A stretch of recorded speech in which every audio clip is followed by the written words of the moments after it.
Assalamualaikum warahmatullahi wabarakatuh. Perkenalkan, kami dari kelompok 6 yang akan menjelaskan tentang materi larutan elektrolit dan larutan non-elektrolit. Di sini kami beranggotakan yang pertama yaitu Rizky Nadia Safitri, yang kedua Sinta Devi Prastika Putri, yang ketiga Uswatun Nur Anissa, dan yang terakhir yaitu Yusan Amalia Prahesti. Assalamualaikum warahmatullahi wabarakatuh. Saya Rizky Nadia Safitri. Di sini saya akan menjelaskan materi mengenai pengertian larutan elektrolit dan non-elektrolit. Nah, zat elektrolit merupakan suatu zat yang ketika dilarutkan ke dalam air, maka akan menghasilkan larutan yang dapat menghantarkan arus listrik. Nah, larutan elektrolit kuat merupakan larutan yang mempunyai daya hantar listrik yang baik atau kuat. Sedangkan larutan non-elektrolit adalah larutan yang mempunyai daya hantar listrik yang lemah atau kurang baik. Nah, sehingga dapat ditarik kesimpulan dari sini, zat non-elektrolit merupakan suatu zat yang tidak dapat menghantarkan arus listrik ketika dilarutkan di dalam air. Nah, di sini larutan sendiri itu memiliki arti, yaitu campuran homogen yang terdiri dari dua zat atau lebih. Nah, dalam suatu larutan terdiri dari zat terlarut atau solut dan zat pelarut atau solvent. Nah, zat yang jumlahnya banyak biasanya disebut dengan zat pelarut. Sedangkan untuk zat yang jumlahnya sedikit disebut dengan zat terlarut. Nah, larutan di sini ada yang dapat menghantarkan arus listrik dan ada yang tidak dapat menghantarkan arus listrik. Nah, kemampuan larutan untuk menghantarkan arus listrik ini bergantung pada jumlah ion-ion yang dikandungnya. Berdasarkan kemampuan menghantarkan listrik, larutan dapat dibedakan menjadi dua, yaitu larutan elektrolit dan larutan non-elektrolit. Untuk yang pertama adalah larutan elektrolit. Larutan elektrolit adalah larutan yang dapat menghantarkan arus listrik. Nah, larutan ini dapat menghantarkan arus listrik disebabkan karena adanya zat elektrolit yang terurai menjadi ion-ion karena pengaruh dari arus listrik. Pada larutan elektrolit, gaya tarik-menarik antar molekul air dengan partikel zat cukup kuat untuk memutuskan ikatan antar partikel zat sehingga partikel-partikel zat dapat lepas sebagai ion-ion bebas. Nah, untuk contoh dari larutan elektrolit di sini ada natrium klorida, asam sulfat, asam asetat, natrium sulfat, kalium iodida, dan kalsium klorida. Nah, untuk contoh dari larutan elektrolit nanti akan dijelaskan oleh teman saya, yaitu Yusan Amalia Prahesti. Nah, untuk selanjutnya yaitu pengertian dari larutan non-elektrolit. Nah, larutan non-elektrolit ini merupakan kebalikan dari larutan elektrolit. Larutan non-elektrolit ini merupakan larutan yang tidak dapat menghantarkan arus listrik. Nah, hal ini disebabkan karena larutan tersebut tidak dapat membentuk ion-ion dalam pelarutnya. Pada larutan non-elektrolit, molekul-molekulnya ini tidak terionisasi dalam larutan, sehingga tidak ada ion yang bermuatan yang dapat menghantarkan arus listrik. Nah, pada larutan non-elektrolit ini, gaya tarik-menarik antar molekul air dengan partikel zat tidak cukup kuat untuk memutuskan ikatan antar partikel zat, sehingga partikel-partikel tidak dapat lepas sebagai ion-ion bebas. Nah, untuk contoh dari larutan non-elektrolit ini ada sukrosa, etanol, urea, gula. Nah, untuk contohnya nanti akan dijelaskan oleh teman saya, Yusan Amalia Prahesti. Saya Yusan Amalia Prahesti. Di sini saya akan menjelaskan tentang jenis-jenis larutan elektrolit. Nah, selanjutnya di sini saya akan menjelaskan tentang jenis-jenis larutan elektrolit. Nah, larutan elektrolit sendiri dibagi menjadi tiga, yaitu yang pertama larutan elektrolit kuat, yang kedua yaitu larutan elektrolit lemah, dan yang ketiga adalah larutan non-elektrolit. Nah, yang pertama yaitu larutan elektrolit kuat. yaitu larutan elektrolit yang mempunyai daya hantar listrik yang besar, sehingga pada uji elektrolit menyebabkan lampu menyala terang dan banyak gelembung di sekitar elektroda. Nah, larutan elektrolit kuat sendiri dapat terurai sempurna atau hampir sempurna menjadi ion-ion dalam pelarutnya, dan umumnya menghasilkan larutan dengan daya hantar listrik yang cukup baik. Misalnya, larutan HCl menghasilkan nyala lampu terang dan gelembung gas. Hal ini disebabkan jika HCl dilarutkan dalam air, hampir seluruh molekul HCl akan terurai membentuk ion H+ dan ion Cl-. HCl terionisasi dengan sempurna, artinya jika 1 mol HCl dilarutkan akan dihasilkan 1 mol ion H+ dan 1 mol ion Cl. HCl dapat dilarutkan menjadi unsur H+ dan unsur Cl-, kemudian dari masing-masing zatnya HCl 1 mol, H+ 1 mol, dan Cl- 1 mol. Larutan elektrolit kuat memiliki harga alfa sama dengan 1 karena zat yang dilarutkan terurai menjadi ion dengan sempurna. Pada data percobaan di atas yang merupakan larutan elektrolit kuat, yang pertama yaitu larutan asam klorida, yang kedua yaitu larutan natrium hidroksida, dan yang ketiga yaitu larutan natrium klorida. Untuk contoh larutan elektrolit kuat, di sini ada 3. Yang pertama yaitu larutan asam kuat.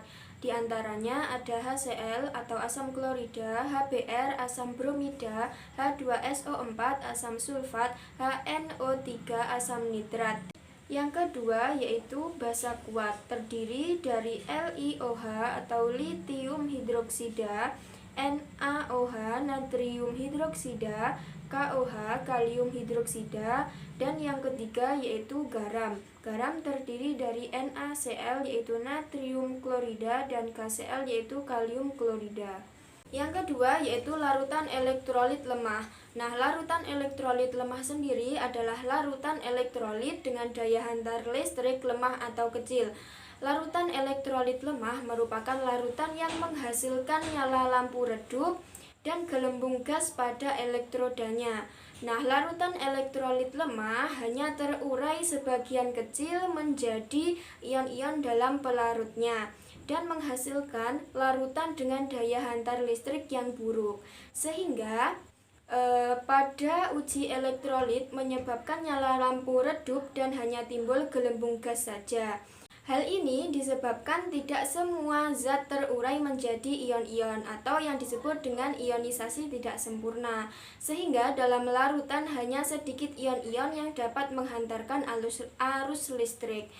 Larutan CH3COOH tidak terionisasi secara sempurna, tetapi hanya sebagian. CH3COOH jika dilarutkan dalam air hanya 0,4% molekul yang terionisasi. Artinya jika 1 mol CH3COOH dilarutkan dalam air, jumlah ion H+ dan ion CH3COO- masing-masing hanya 0,004 mol. Apabila CH3COOH dilarutkan dalam air, maka akan ditemukan persamaan reaksi sebagai berikut. CH3COOH akan diuraikan menjadi H+ dan juga CH3COO- dengan jumlah zatnya masing-masing adalah 1 mol, 0,004 mol, dan 0,004 mol. Elektrolit lemah memiliki harga alfa lebih besar daripada 0 dan kurang dari 1, sebab hanya sebagian yang terurai menjadi ion atau terionisasi sebagian saja. Pada data di atas yang merupakan elektrolit lemah adalah larutan asam asetat atau cuka dan juga larutan amonia. Nah, selanjutnya yaitu contoh senyawa yang termasuk elektrolit lemah. Yang pertama yaitu ada CH3COOH atau asam asetat. Yang kedua yaitu NH4OH atau amonium hidroksida, dan yang terakhir yaitu NH3 atau amonia. Yang ketiga yaitu larutan non-elektrolit. Pengertiannya adalah larutan yang tidak dapat menghantarkan arus listrik. Larutan non-elektrolit tidak dapat menghantarkan arus listrik disebabkan karena larutan tersebut tidak dapat membentuk ion-ion dalam pelarutnya. Nah, pada larutan non-elektrolit, molekul-molekulnya tidak terionisasi dalam larutan, sehingga tidak ada ion yang bermuatan dan dapat menghantarkan arus listrik. Pada larutan ini, gaya tarik-menarik antar molekul-molekul air dengan partikel-partikel zat tidak cukup untuk memutuskan ikatan antar partikel, sehingga partikel-partikel zat tidak dapat lepas sebagai ion-ion bebas. Nah, selanjutnya yaitu contoh larutan non-elektrolit. Yang pertama yaitu ada sukrosa, yang kedua ada etanol, yang ketiga ada urea, dan yang keempat ada gula. Nah, larutan non-elektrolit ini memiliki harga alfa sama dengan 0, sebab tidak ada yang terurai menjadi ion atau tidak terionisasi. Nah, selanjutnya yaitu perbedaan antara elektrolit kuat dan juga elektrolit lemah. Pada elektrolit kuat dalam air akan terionisasi dengan sempurna, sedangkan elektrolit lemah dalam air hanya terionisasi sebagian saja. Nah, pada elektrolit kuat, zat terlarut berada dalam bentuk ion-ion dan tidak ada molekul zat terlarut yang netral. Sedangkan pada elektrolit lemah, zat terlarut sebagian besar berbentuk molekul netral dan hanya sedikit yang berbentuk ion. Pada elektrolit kuat, jumlah ion dalam larutan relatif banyak. Dan pada elektrolit lemah, jumlah ion dalam larutan relatif sedikit. Nah, pada elektrolit kuat, daya hantar listrik kuat, sedangkan pada elektrolit lemah, daya hantar listrik juga lemah. Halo, selamat pagi teman-teman. Perkenalkan, saya Uswatun Nur Anissa dengan NIM 203190311 dari kelas peminatan IPA C. Nah, kali ini saya akan melanjutkan penjelasan yang telah disampaikan oleh Rizky Nadia Safitri dan juga Yusan Amalia Prahesti masih tentang larutan elektrolit dan juga larutan non-elektrolit. Jadi, teman-teman, larutan elektrolit itu memiliki suatu prinsip kerja tertentu. Larutan elektrolit ini, menurut Arrhenius, seorang ilmuwan dari Swedia, beliau mengatakan bahwasanya larutan elektrolit adalah suatu larutan yang dapat menghantarkan listrik. Kenapa kok bisa begitu? Karena larutan elektrolit ini memiliki suatu ikatan ion-ion yang saling atau bisa bergerak bebas.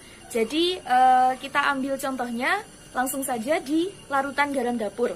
Jadi larutan garam dapur itu merupakan campuran dari garam sebagai suatu bentuk benda yang solid atau padat yang kita kenal dengan NaCl, kemudian dicampurkan dengan air atau dilarutkan dengan air yang kita kenal dengan H2O, seperti itu ya. Jadi nanti untuk reaksinya lebih jelasnya mungkin juga teman-teman tidak terlalu asing dengan reaksi ini. Ketika NaCl dilarutkan dengan H2O maka akan membentuk suatu senyawa baru yaitu NaOH dan juga HCl, seperti itu. Nah, untuk lebih jelasnya teman-teman bisa mengamati pada gambar yang sudah tersedia. Di situ ada beberapa bulatan-bulatan yang bentuknya warna merah punya telinga seperti Mickey Mouse, dan juga ada yang berwarna ungu, ada yang berwarna hijau dengan di tengahnya putih. Jadi itu adalah suatu molekul yang sudah terbentuk, molekul senyawa yang sudah terbentuk. Jadi membentuk senyawa ada HCl, ada juga natrium, kemudian ada air, yang dimana itu gambarnya saling berikatan, atau dalam artian molekul air itu mengikat molekul-molekul yang berwarna ungu dan juga molekul-molekul yang berwarna hijau. Jadi kondisinya seperti itu. Lalu ketika dilarutkan antara NaCl dan juga dengan H2O, itu apa sih yang terionisasi? Yang terionisasi adalah NaCl-nya, begitu. Jadi NaCl itu merupakan suatu larutan elektrolit kuat karena dia bisa terionisasi sempurna, karena dia juga memiliki derajat ionisasi yang berjumlah 1. Oke, berbicara mengenai derajat ionisasi. Jadi sebenarnya apa sih derajat ionisasi itu? Kalau kita amati di situ dengan rumusnya ada alfa sama dengan mol zat terionisasi per mol zat mula-mula. Itu bisa kita artikan ya, derajat ionisasi itu adalah perbandingan mol zat yang terionisasi dengan mol zat mula-mula, atau jumlah zat yang terionisasi dengan jumlah zat yang mula-mula, seperti itu. Nah, nanti terkait cara hitungnya bisa kita pelajari bersama-sama.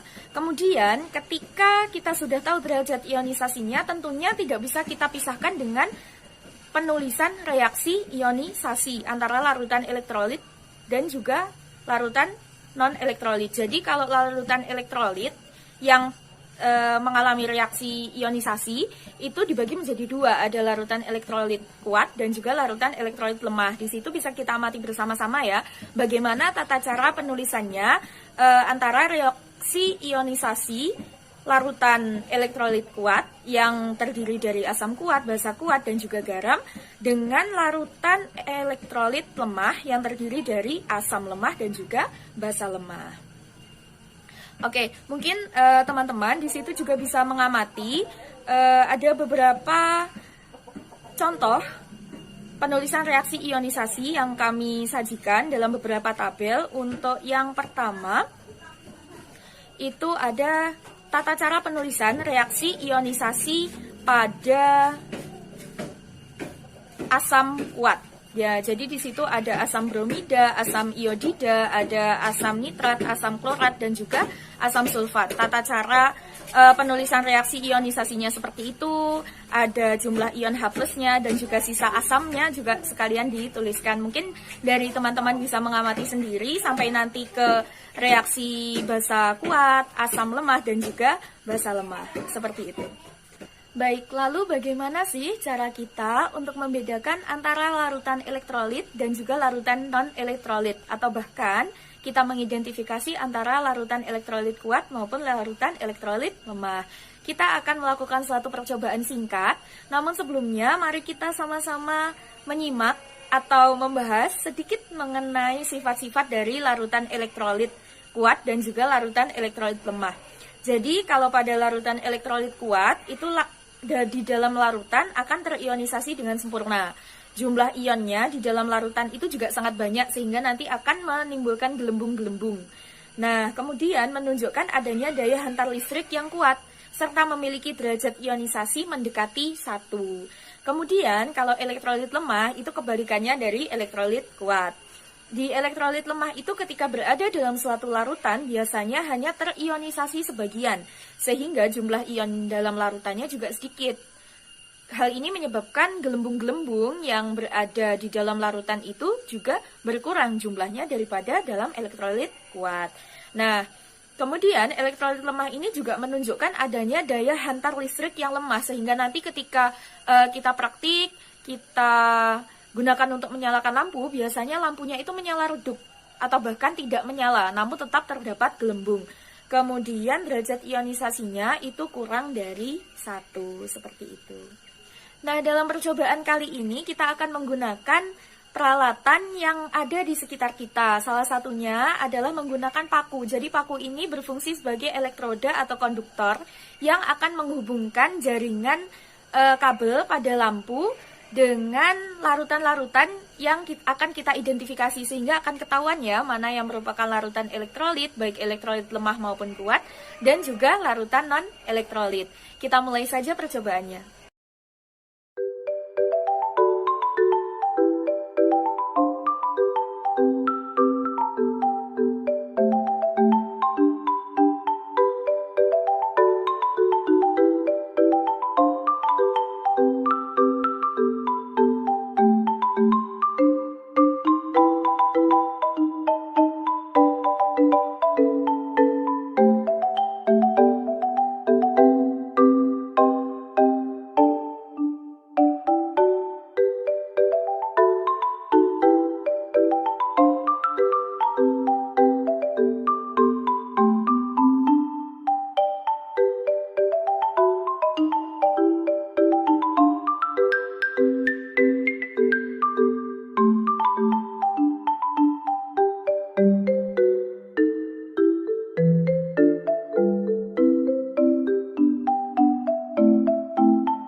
Nah, selanjutnya yaitu masuk pembahasan tentang contoh larutan elektrolit dan juga contoh larutan non-elektrolit. Yang pertama yaitu larutan elektrolit. Di sini ada yang pertama natrium klorida. Nah, natrium klorida sendiri adalah unsur elektrolit yang memiliki fungsi mengontrol kadar air yang ada dalam tubuh. Nah, NaCl atau natrium klorida merupakan nama kimia dari garam. Natrium klorida juga tersedia dalam sediaan obat medis yang digunakan untuk mencegah serta mengatasi kehilangan sodium dalam darah yang menyebabkan kekurangan cairan tubuh atau yang disebut dengan dehidrasi, dan juga keringat yang berlebih. Nah, yang kedua yaitu asam sulfat adalah asam mineral atau zat anorganik yang sangat kuat. Zat ini larut di dalam air. Asam sulfat memiliki rumusan kimia H2SO4 dan memiliki massa molar sebesar 98,08 gram. Asam sulfat berpenampilan seperti cairan higrokopis, berminyak, tak berwarna, dan tak berbau. Yang ketiga yaitu asam asetat atau yang bisa disebut dengan asam cuka, adalah salah satu senyawa organik yang berada dalam golongan asam alkanot. Yang keempat yaitu sodium sulfat, adalah hasil garam natrium dari asam sulfur dan juga sulfat. Senyawa ini dipakai sebagai campuran antara lain untuk membuat deterjen, pembuatan sampo, dan juga pembuatan sabun. Yang kelima yaitu kalium iodida, adalah suatu senyawa kimia, obat-obatan, dan suplemen makanan. Sebagai obat-obatan, hal ini digunakan pada penyakit hipertiroidisme dalam kondisi darurat dan untuk melindungi kelenjar tiroid ketika beberapa jenis radiofarmaka digunakan. Pada dunia berkembang saat ini, hal ini digunakan juga untuk mengobati sporotrikosis dan fikomikosis pada kulit. Sebagai suplemen, hal ini digunakan pada seseorang yang memiliki asupan iodin yang rendah dalam makanan yang diberikan melalui mulut. Yang terakhir yaitu ada kalsium klorida, adalah senyawa anorganik atau bisa yang disebut dengan garam dengan rumus kimia CaCl2. Ia adalah padatan kristal tak berwarna pada suhu kamar sangat larut dalam air. Nah, selanjutnya yaitu contoh larutan non-elektrolit. Yang pertama yaitu ada sukrosa, adalah nama lain dari gula pasir yang setiap hari kita konsumsi. Sukrosa adalah gabungan dari dua molekul, yakni fruktosa dan glukosa. Karena sukrosa terdiri dari glukosa dan fruktosa, rasa sukrosa adalah di tengah keduanya, yakni lebih manis daripada glukosa dan kurang manis bila dibandingkan dengan fruktosa. Yang kedua yaitu ada etanol, disebut juga etil alkohol, alkohol murni, alkohol absolut atau alkohol.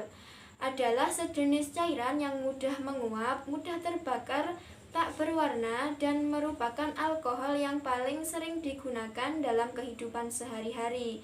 Dan yang terakhir yaitu ada gula. Gula merupakan sukrosa, yaitu disakarida yang dibentuk dari ikatan antara glukosa dan fruktosa. Untuk yang selanjutnya yaitu aplikasi larutan elektrolit dan larutan non-elektrolit dalam kehidupan sehari-hari yang sering digunakan, seperti baterai untuk jam, remote control, kalkulator, handphone, mainan, dan lain sebagainya. Baterai menggunakan larutan anomium klorida agar dapat menghasilkan arus listrik. Selanjutnya ada juga aki yang dipakai untuk menstarter kendaraan menggunakan larutan asam sulfat. Lalu ada juga oralit, diminum penderita diare supaya tidak mengalami dehidrasi dan kekurangan cairan pada tubuh, karena cairan tubuh mengandung komponen larutan elektrolit sehingga memungkinkan untuk terjadinya daya hantar listrik yang diperlukan impuls saraf bekerja. Lalu ada juga air sungai dan air tanah mengandung ion-ion. Sifat ini digunakan untuk menangkap ikan dengan menggunakan setrum listrik. Lalu ada air suling digunakan untuk membuat larutan dalam percobaan kimia adalah non-elektrolit sehingga hanya mengandung ion-ion sedikit. Baiklah, itu tadi materi dari kelompok 6 mengenai larutan elektrolit dan larutan non-elektrolit. Sekian, terima kasih. Wassalamualaikum warahmatullahi wabarakatuh.